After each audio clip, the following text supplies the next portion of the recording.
Srečna je ljubezen večna. NK Maribor nadaljuje z dobrodelnimi akcijami. Prvaki so kot prvi pristopili v projekt Transplant Slovenije, ki združuje veliko družino darovalcev organov. Tokrat pa sta pristopno izjavo podpisala Ante Šimundža in Marko Šuler.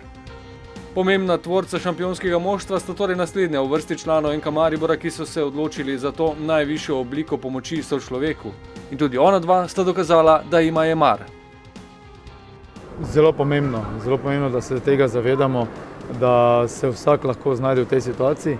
Pomeni, da če lahko na nekakšen način pomagaš za darovanje svojih organov, je to izjemno pomembno, na koncu tudi plemenito in vsekakor poteza, katero bi marsikdo mogel slediti.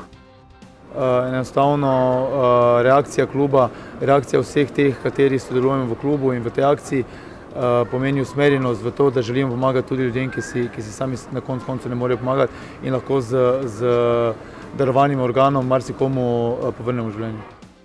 Ja, se mi zdi, da je ne mogoče etično, ampak pravilno, nekako, če se da pomagati oziroma nekomu rešiti nekaj, tako da se mi zdi, da sem sam že prej hotel iti v to stvar, zdaj pa, ko je tako nanesel, da Maribor aktivno sodeluje v tem, pa mislim, da brez pomislekov ena prava stvar.